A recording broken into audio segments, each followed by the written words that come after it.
Hey guys, welcome back to the channel. Fabrizio Romano here as always to keep you posted on the transfer market. Today guys, several stories to discuss together. I remind you every single day we are here on the channel to keep you updated. So subscribe to the channel, like this video, turn on the notification bell because the news are always coming. It's been a busy day, a quite busy day, and so let's recap the latest. Let's update you on some of the stories. Because we should start from Manchester United. Manchester United have opened our day on the market by submitting an official bid for Carlos Baleba. Around £65 million, still not enough to convince Brighton, but the expectation is today, Thursday, to see Manchester United returning to the table of negotiations and try close the deal for Carlos Baleba. So let's see if it's going to happen already this week ahead of the Premier League opening match day, but the deal is absolutely well underway for Carlos Baleba to Manchester United. There is an expectation they will reach an agreement quite soon. The agreement with the player is fully done and completed and with his agents. As I told you, the dream of the player is very clear. Carlos Baleba has been pushing to go to Manchester United. 1 year ago, August 2025, I came here on the channel, I told you the deal is not possible for now because Brighton at that time didn't want to open doors to Carlos Baleba to join Manchester United. But I told you, keep an eye on 2026 because Manchester United are in love with the player. And Man United decided to go for him. So now, the deal is on the right way. The expectation is to get it done. Also important to mention one thing. Today, Ederson spoke, and Ederson confirmed absolutely what I told you. Ederson said the deal was done with Manchester United. Everything was agreed. I did the medical. It was fine. Then I don't know what happened, Ederson says. So, Manchester United were pointing at medical tests. The feeling of those involved in the deal on player side has always been that Man United changed their mind. So, we can only respect these 2 points of views. The player today was speaking for the very first time about that and was quite surprised, but Man United already decided to move on.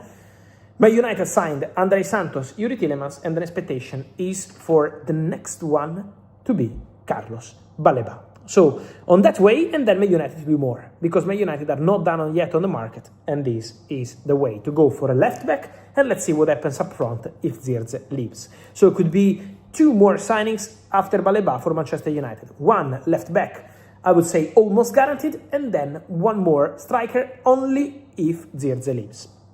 Then, talking about more opportunities, keep a close eye on Tottenham, because Tottenham are working on several opportunities. I always told you here on the channel in all my videos, 2 wingers plus striker. The wingers wanted by Tottenham are and remain Savio or Pedro Neto if Savio deal doesn't work. So one between Savio and Pedro Neto, but priority is Savio. And on the other wing, Cody Gakpo from Liverpool. These are the 2 wingers they want at the club. And then center striker, Omar Marmoush is an option, Nico Jackson is an option. I don't have any confirmation on the name of Victor Osimhen that was going around in the recent days and weeks. So this is the situation about Tottenham Hotspur. There have been contacts today, Tottenham, Manchester City about Savio, also about Omar Marmoush. I expect more conversations. And then guys, let me bring to the table also Al Hilal.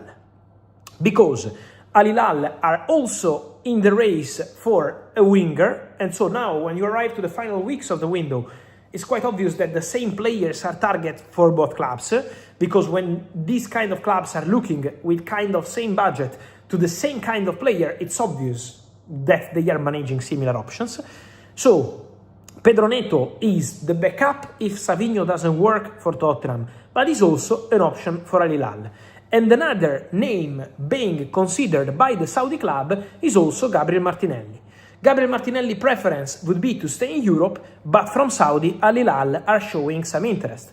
But again, for Al Hilal, there is Pedro Neto, there is this possibility with Martinelli, so we have to see what's going to happen. Gabriel Martinelli has chances to leave Arsenal in these final weeks of the summer transfer window, because there is movement around Martinelli, because there are clubs calling and trying to understand the situation, and because Martinelli for Gabriel Teta is no longer untouchable. Imagine that for the Community Shields, Martinelli was not even on the bench. Then it's fair to say that the bench was selected with few players, so Arteta could not include the whole squad. But at the same time, Martinelli went to be a starter, almost regular starter at Arsenal, to Solis starting in the Community Shield, doing very well with two assists, and Martinelli not even in the squad, without an injury. So you can understand that Arsenal are open to considering opportunities for him. Then more to say, guys, I want to clarify something on 3 situations. First one, exclusive story of the afternoon. Galatasaray have submitted an official bid in paper to Crystal Palace for Ismaila Sarr. My understanding is that the bid was between 30 and 40 million euros package, rejected. Crystal Palace are not accepting these numbers. Has to be a crazy bid for Crystal Palace to accept, because they want to keep the player. They want Ismaila Sarr to stay and to be an important part of the project. Then, Ismaila Sarr is not closing doors to Galatasaray. My understanding is that Ismaila Sarr could be open to the move, but Crystal Palace really want him to stay and really want him to be an important part of the project. So now, let's see if Galatasaray will try again, but for sure, Ismaila Sarr is a topic to follow in the next days and in the next week. Many questions on Nico Gonzalez, Manchester City for Newcastle. What's going on with Nico Newcastle?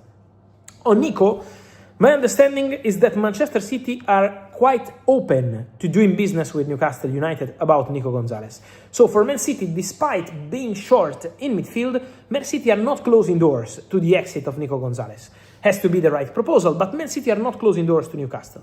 The point here is what the player wants to do, because from what I'm told, the player is still convinced he can be an important player at Man City and he can give his best to Manchester City now with this midfield reshape.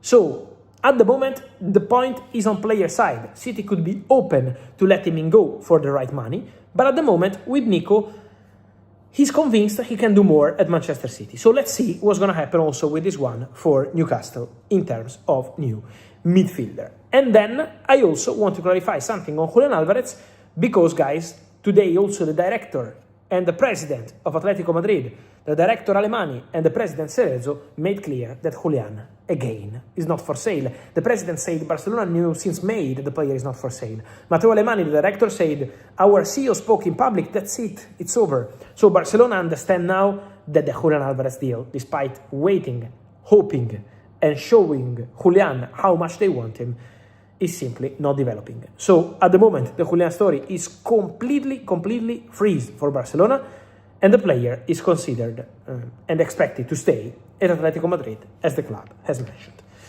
On this, guys, and much more, I will keep you posted in the next videos. So remember to like this video, to turn on the notification bell, to subscribe to the channel, and I will see you soon, here as every single day, together. Thank you, guys.